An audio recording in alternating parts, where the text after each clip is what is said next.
Programang ito ay rated SPG. Striktong patnubay at gabay ng magulang ang kailangan. Maaaring may masiselang tema, lengguwahe, karahasan, sexual, horror o droga na hindi angkop sa mga bata.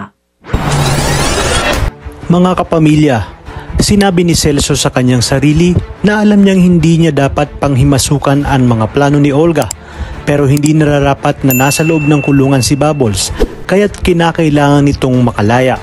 Maya-maya pa ay nagkaharap na nga sina Espinas at Olga. Ipinagpilitang makita ni Olga si Tanggol dahil may kutob siya na talagang baka wala doon si Tanggol at alam niya umano ang pamamalakad ni Espinas sa loob, kaya't wag na itong magpaligoy-ligoy pa. Ayon kay Espinas na kung talagang hindi naniniwala si Olga ay ibabalik na nila ang pera nito. Nagbanta naman si Olga na kapag nalaman niyang tinatarantado siya ng mga ito ay sisiguraduhin niyang lahat sila ay matatanggal sa pwesto. Sinabi naman ni Espinas na araw-araw sa kanilang paggising ay mga halang na ang bituka ang kanilang nakakaharap. Kaya't huwag umano siyang tinatakot ni Olga.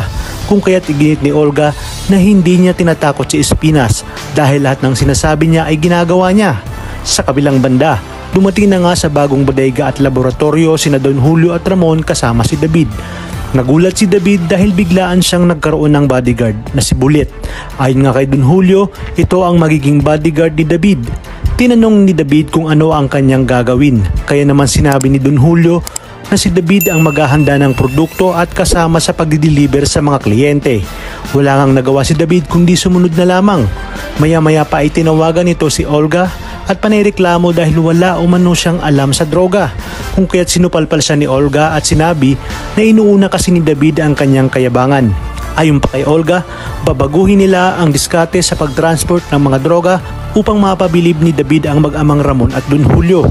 Sa kabilang banda, galit na sinugod ni Tanggol ang selda ni Labong at pinakita ang kanyang pambihirang lakas na siyang dahilan kaya't bulagta si Nabong at ang buong tropa nito. At ang mga dapat nating abangan ngayong Huwebes, napilitan ngang sumama si David sa pag-deliver sa mga kliyente at dahil sa sinabi ni Olga na kailangan itong magpasiklab ay nagmayabang na naman itong si David hanggang sa maabutan sila ng checkpoint. Habang sa pagbalik naman ni Rigor at Mando ay wala nga silang napiga. Sinabi ni Rigor kay Suarez na ayaw talagang magsalita ni Roy. Ngunit sa pag-alis nila ay sinabi ni Roy sa kanyang sarili na alam niya umano kung sino ang bumaril sa kanila at ito nga ay walang iba kundi si Tanggol. Sa kabilang banda, nalaman na nga ni Espinas ang punot dulo kaya't nagkagulo sa bilibid. Kaya naman si Bong lang at ang grupo nito ang mababartulina. Sinabi ni Enteng kay Tanggol at sa buong tropa na panigurado umano na babalikan sila ni Labong. Matapang namang sinabi ni Tanggol na wala na siyang pakialam at wala na siyang kinatatakutan ngayon. Bago ipinasok si Bong ay sinabi ni Celso na nakahanap na umano ito ng kanyang katapat, kaya't nararapat lang dito na mabulok sa Bartolina. Kaya naman mga kapamilya, pakatutukan natin ang maaksyong tagpo sa pambansang teleserye ng Sambayanan, ang FPJ's Batang Quiapo.